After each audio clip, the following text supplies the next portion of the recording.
Hello, everybody. Andrea Lane with Berkshire Hathaway Home Services, Ambassador Real Estate. It is October. We're outside. It's a little chilly. So if you see us shiver, pay no attention. But it is October, which is Halloween, and the things that go bump in the night. And I thought, what better time to talk about creepy crawlies than October? And so I dragged Travis out with the Batmen to come talk to me about bats and other things, because I met you from having bats myself. When I first moved into my house, I was like, I swore I was hearing stuff like in the ceiling of our master bedroom. And my husband was completely convinced that I was just hearing things, that was the house settling at night, not a big deal. And I just kept hearing things, not like all the time, but just occasionally where I was like, there's something going on, something's up there. I don't know what it is, but I want to have somebody come check it out. So I had Lean Termite, who did my termite inspection, and I work with them a lot, come out to check the roof line. And he came down, and as soon as he came down, he said, nope, it's not mice, but you have bats. And I was like, okay, well, that's a first. I've had clients who have had bats. TJ Gorman, I know you've had bats that apparently have followed you. But this was a first experience for me. So I was reaching out to some agents over who to call. And one of the first bat companies I called was like, oh, well, we charge a fee to even come out and look. And I was like, well, that's kind of crappy. And that was one of the things that impressed me about the Batman was when I called Travis and I said, here's what I have. I said, what do you charge to come out? And he was like, oh, we don't charge anything to come out and take a look. And I was like, okay. So called, set up an appointment, had him come out. We set up the ladder and had him go into the attic space in the garage which was above where the master bedroom is. And I mean, you came back out and you're like, yep, you have bats. Like, it didn't even take long at all for you to be like, yep, there's bats. And first question I asked you was, well, how do you know? The bat droppings on top of the insulation. As soon as you popped your head in the act, there was a pile of droppings right there, right from the ladder. You can see it. So that's what I thought was really interesting was number one was that bats poop on top of the insulation where mice will poop all throughout it, everywhere. Mm-hmm. So mice are worse. So I was kind of happy about that. Like, that was kind of nice. So then I said, well, where else can you, like, how do you tell where they're coming in at? So then you walk around the outside, and then we'll use a little mirror to use the sunlight to kind of illuminate the areas that we need to see. Um, so it's basically like transition areas where one roof structure meets another, and then it's usually about the size of a dime hole. And once they find it, they're in, and they're going to keep on using it until you get rid of them. So a size of I feel like we should have a dime for like comparison, like this big. That's all they need to get into your house. That's crazy. Yep. Yep. Okay. And so then you told me it's kind of gross, but you said the other way you can tell where they come in. Mm-hmm. There's grease marks and poop leading up to the hole most of the time, where they're going in at. So you can just see that very clearly from the ground. So it's like an oil that they have on their fur. Kind of, yeah. Yeah. When they're rubbing up against the shingles or the siding consistently in the morning and at night when they're going in and out for days and days and days, eventually it leaves grease marks. Interesting. Which is gross, but obviously a great indicator of where they're getting into your house, or if you have them on the siding, or that kind of stuff. So then it was doing the ceiling of, like, not ceiling like ceiling up above, but sealing up all the holes or crevices or spaces in that kind of attic or overhang space. And my house had two spots. You said that they were coming in at. One was up front by my eaves on my garage doors, and one was in my back above my covered porch, where they were like getting in and coming out. So I thought it was interesting. You guys set up the tubes, the one-way ticket out, basically. Yep. Talk about that. Oh, okay. So basically, we use a bat tube and you have to connect it to the hole where they're going in and out, and then you seal around the outside of the tube. So when they go out and go feed at night, and then they come back in the morning, they're trying to get in and they can't find their way back in. So it's basically just a tube to kind of trick them to not be able to go back in.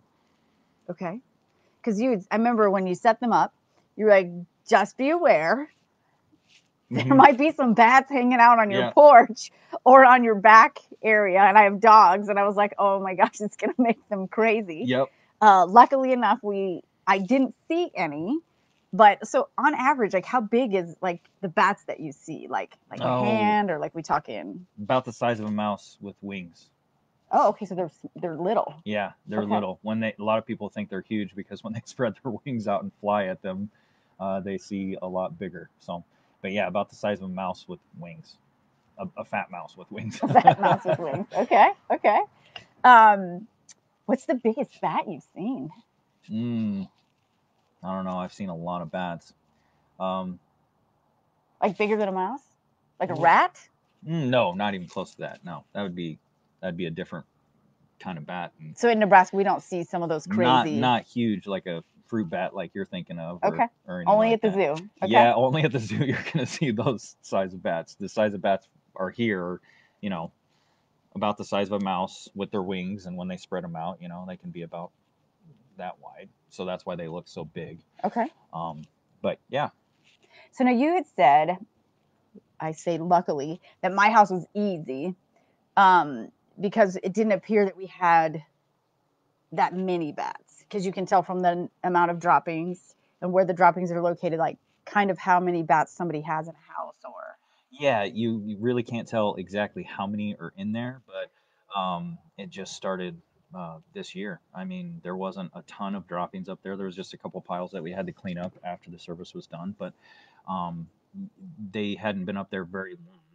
You know, I mean, you can always guess on how many bats are up there because there could be some under the insulation or hanging from the rafters and the roof or hanging out near soffit. They can just be huddled up together in a little corner of the house where you're never even going to find them. That's why you have to exclude them alive through the tubes and force their way out. That's really the only way you can get rid of them. You can't really get rid of them any way else. so.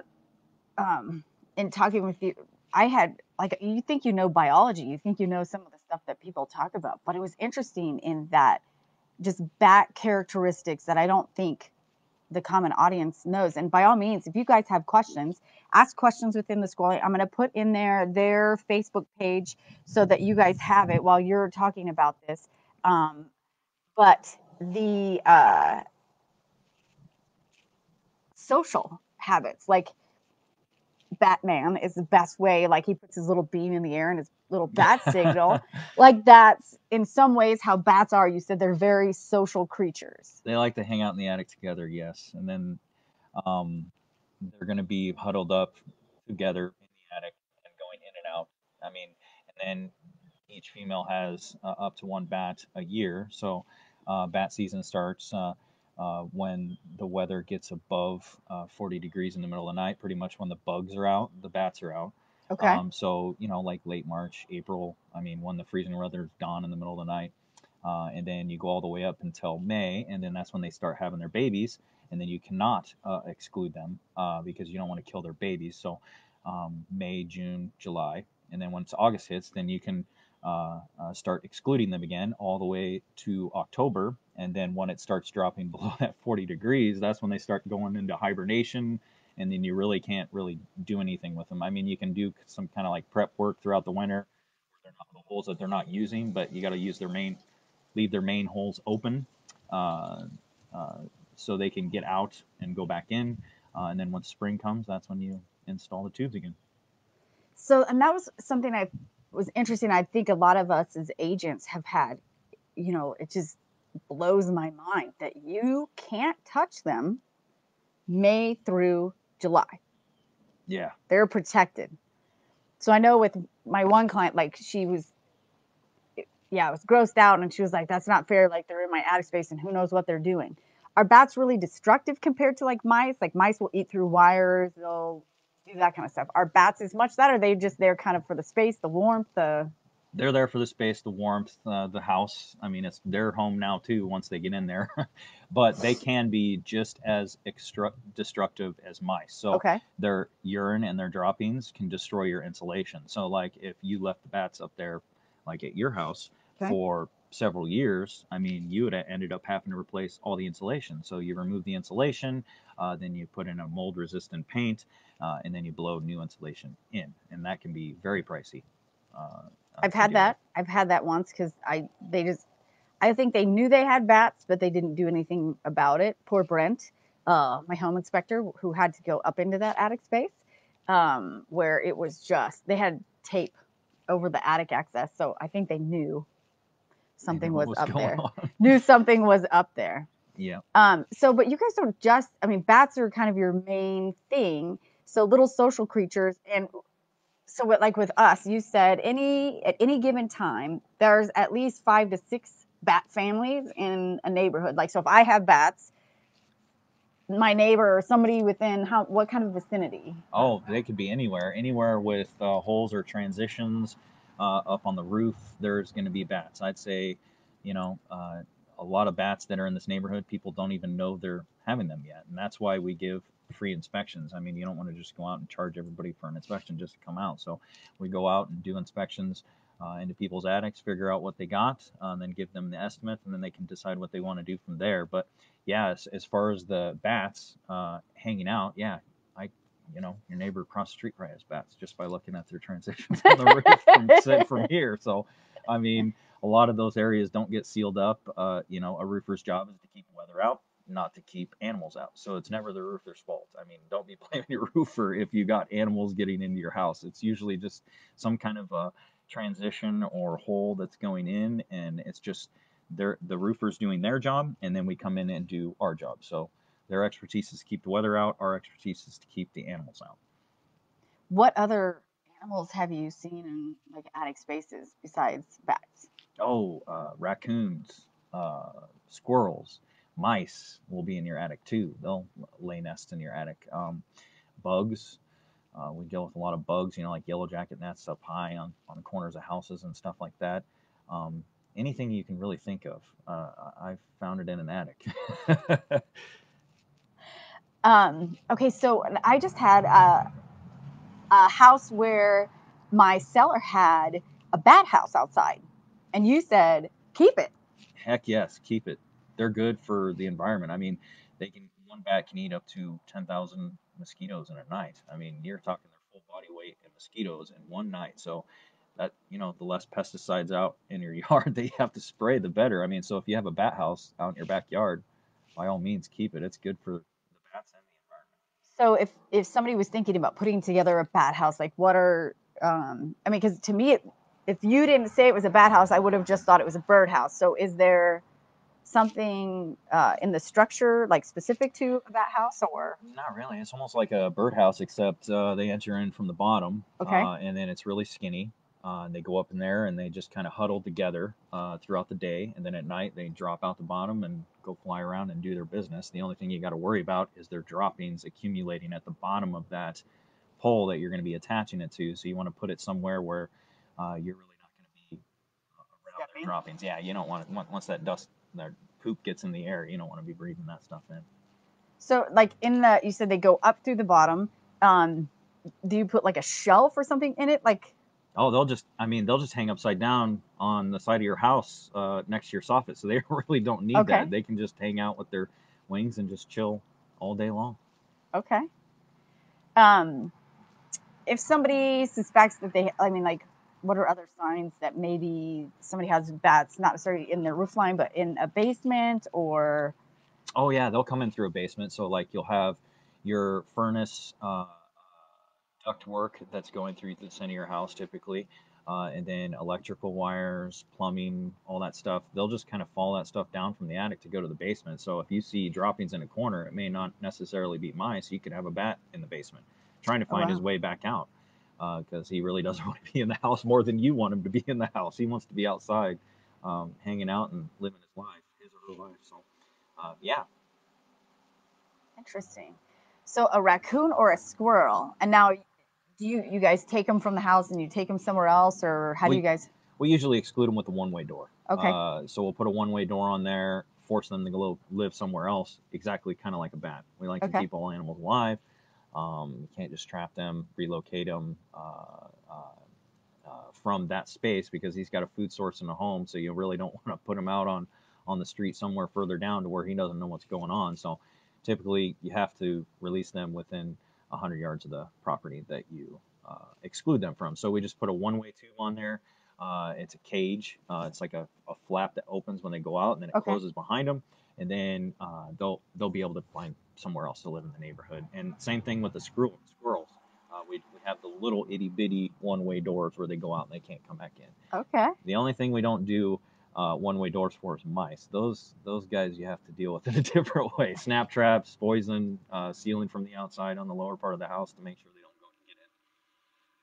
So, I've been seeing a lot of this, and I assume it's seasonal because of it's getting chilly outside, so they want to come in where it's warmer.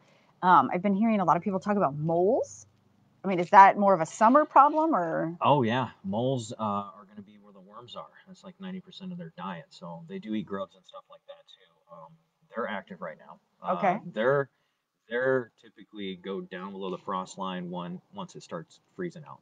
Okay. But yeah, moles. I'm dealing with moles right now, and usually you deal with those either trapping those with kill traps or you use poison worms. Just drop them in the main tunnels where they're kind of going out. They'll have like a main tunnel that you find, and then the little searcher tunnels off trying to search for their food source, and then you use that main tunnel that they're going back and forth at to drop the poison worms in and kill the moles. Sometimes moles can be very difficult, depending on where they are. Sometimes they can be right up next to the house, which you can't do a trap, you can't do any gas or anything like that. So then you have to use a poison worm. You just kind of jab a little pole into the ground, bore it out, and then drop a worm in there, cover it back up like you didn't do anything, and then he goes up and finds that worm. Ooh, some free food. So, one of the things that I've seen people talk about is when you have a mole, is to not only in capturing or doing whatever it is that you do to get the mole out, but is also treating grubs. Is that their big? You can treat grubs to help keep moles out of your yard, but most of their diet is going to be worms. So, Okay. um, So it's not necessarily a grub thing. It's just you have yeah, dirt, and dirt has worms. yep, and Okay. they're going to be attracted to that area. So, like if you have a very healthy lawn, the more things are going to be attracted to your lawn. I mean, bugs, worms, grubs, moles, and then yeah. What about voles? Oh, voles. Because most people don't know what they are. They've never. My last house had a vole issue because we had a field behind us, and they like to be close to the foundation also. Oh yeah. And they reproduce as fast as mice. Well, I guess I Mhm. don't really know how fast mice, but I learned a lot about voles because they reproduce very quickly. Yeah, about 6 weeks with for mice. Yeah, so That's voles are crazy. basically voles are basically field mice. Okay. They're just field mice. They're coming in. They're feeding on the roots of your plants. So if you have some plants that are randomly dying with some holes around it, most likely you have voles, and you definitely have to use poison control for voles to get rid of those guys. And a lot of time people don't find out they have voles until right after the snow is melted, because once the snow melts, you'll see all those trails on Trails. top of the grass Mm-hmm. going through the grass, and that's a huge indicator that you have voles. And you'll even see their droppings at like little intersections where they're kind of going uh, under the areas. But you got to find their holes where they're at, and then drop some little poison pellets down there and get rid of those guys. Otherwise, they'll destroy your plants in your lawn. And Right. yeah. Well, and our neighbor I know gets those like in the winter, and we see because you see the little trails on the grass, and oh, they are elusive and and you just don't feel like you can keep up with them. Mm-hmm. So yeah, it's been interesting. Um, so with okay, so we talked voles, we talked moles and bats. What's one of the craziest things that you've gotten called for as far as Oh, creatures? um, well, when I was working at a bigger company before this in Omaha, usually it was German cockroaches. That's the craziest thing I've ever run into because they come by the thousands. But as far as dealing with animals, I would say, German cockroaches? oh yeah, they're gross and nasty. Here, Yeah. like in Nebraska. Oh yeah, everywhere. Yeah, Oh, those are the nasty ones with the two little black stripes, and they're light brown, and they get in your cabinets, and you know, how and big are they? Like those are like, oh yeah, they can get up to about an inch. Yeah, so ugh. yeah, and you got to bait and spray for them. But those are the nastiest things I've ever ran into. But the craziest thing I've ever ran into was actually in a church, and they didn't know they had bats for years and years and years. And you walk into the attic, and there's thousands of bats hanging from the ceiling. It's almost like you It were was like walk. the zoo. Yeah, it was almost like you were walking through the zoo, except my wife was very scared of those bats at the zoo, by the way, walking down the hallway and like, oh, get him away, running because one would, come flying and she'd freak out. But yeah, you'd look up, there's thousands of bats. They had to have the exclusion done, and then they had to have the insulation sucked out, and then new insulation blown back in. And I think they had probably thousands of pounds of bat guano that How was do in the you attic. how do you get out? Like how do you get that many bats out? Like so you put up a one-way tube.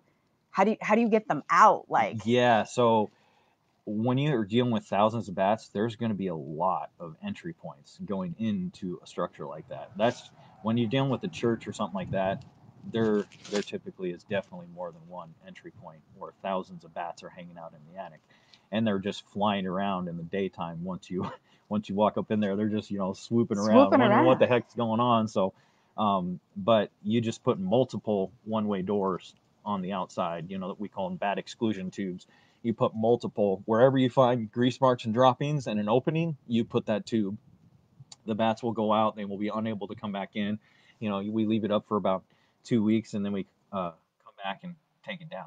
But usually the bats are out within 3 days. It's just when you go back after 3 days, there's going to be a lot of bats hanging around those entry points. You want them to be all cleared out by the time you come back. So But so like when you're in there putting some of those, do they go flying out because they don't like people, or are they just kind of like whatever, this is our house, or like Um, so as far as flying out, I mean they're going to hold their ground if you're going to leave those holes open. That's their home, so okay. you're not going to be able to chase them out just by going up there and shining a light or putting a repellent or something up there. You actually got to use their entry point, against them. So you just put that one-way tube on there. They go out. They're unable to come back in, and that's a way you can get rid of them. Also, if you have a problem with them hanging on your porch or something, you can just use like peppermint oil, and spray it up there. And if they come there in the middle of the night, typically they don't like that. They kind of go find somewhere else to hang out. So they don't like the smell of the peppermint oil. Yeah, I mean, I don't know if it burns their eyes or something like that, Hmm. but that's what we use, Interesting. like Listerine and peppermint oil and stuff like that. Bats don't like good breath. That's what you're saying. Bats don't like good breath. Sometimes I have bad breath. I don't know.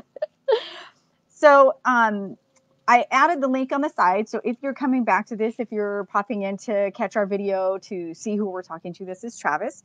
He is with the Batmen. I put a link to their Facebook page on the side. So if you think that maybe somebody or yourself has bats or critters or things that crawl, and you part of the reason we're missing two of the other guys today is you guys are super busy right now.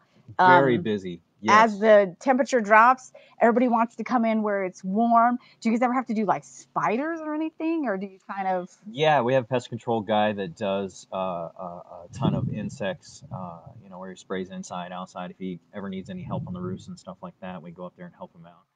Um, Joe and Jason, they're out removing tubes right now, closing up shop, getting ready for the winter, trying to get these customers taken care of because we're extremely busy. We're busier this year than we have ever been. I think COVID had a lot to do with that. People have been home. okay? They're starting to hear more noises around their Stuff. house, notice more stuff around the house. Like, what the heck is that? I've never seen that before. Right, And then, right. we get the call and we come out and get it taken care of. So yeah, they're extremely busy out removing tubes, closing up houses, finishing up jobs, stuff like that right now. Interesting. So once we hit like November, December, does it usually like die off, or do you still kind of see some of the critters, or is it just a different type of critter? Do you guys kind of have a slow season where essentially you're not doing the critters, and then come spring everything? Yeah, so there's always ups and downs. I mean, you get your spikes throughout the season.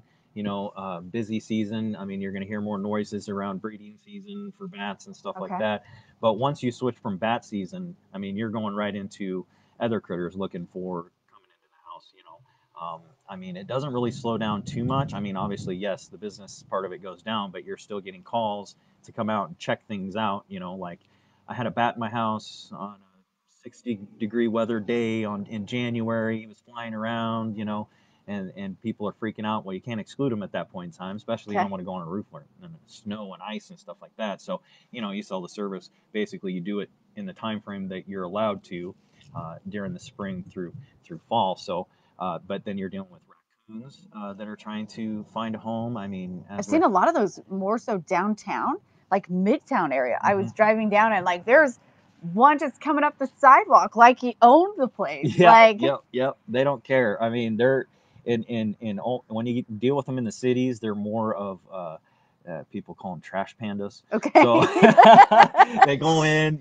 oh, Betty throws out her chicken on Tuesday night, so I'm gonna go eat this chicken on Tuesday night, and then whenever it's trash night on a certain street, you'll probably see raccoons coming out of the gutters or something like that, and feeding out of the trash cans. And then the same thing for squirrels. They're going to be entering in, trying to find a home for winter too. So we always like to exclude them alive and give them a chance to go somewhere Somewhere else to else. live within that area. Yeah. Interesting. Do like with the raccoons and stuff, like do they try to get in some of the housing or the basements, or is it just primarily just around the trash cans and stuff? Well, they'll climb up on a roof and they'll rip holes in your roof to get Really? into the attic. Yeah, they love the attic space. I mean, there are more Okay. raccoons going into attic spaces than in basements, but they will go into crawl spaces if that's available to them. Kind of like possums and stuff like that too.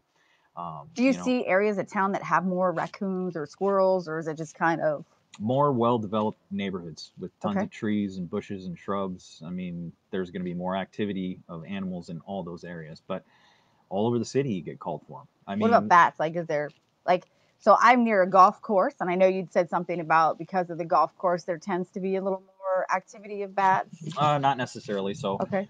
with like maybe around a lake area where they can get a drink of water, Okay. um, where there's going to be more bug activity, they're going to be in that area.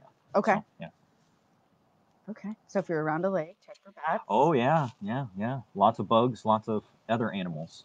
Creating a food chain around your house. Bugs to bats to owls. Stuff like that. Have you guys ever had to get an owl or No, no. If I had to deal with an owl, I would be calling the Humane Society. okay. So some crazy or fun things that go bump in the night. I will also, I'm going to post up here really quick Travis's number so that you have it. If you have or you suspect you have bats or squirrels or any of those items that they can help you with, I recommend calling them. I've used them personally, so I will give a personal vouch for them that you guys did excellent customer service. Their follow up, follow through, because obviously being a first time, never really knowing what to expect with the tubes and not knowing what to expect for the whole process. Like it was amazingly smooth, and I highly recommend you guys. So I thank you because, Appreciate well, it. for right now, I have no more bats. But if you or somebody you know thinks they might have some critters, these are the guys to call. So Travis and all the other guys who didn't get to be here today, who are probably going to pop in later to watch how it all went, call the Batman 705-2100. That's Travis's contact number. And you guys have such fun logos, like their little Batman logo. No, no, no, no. Oh, Batman.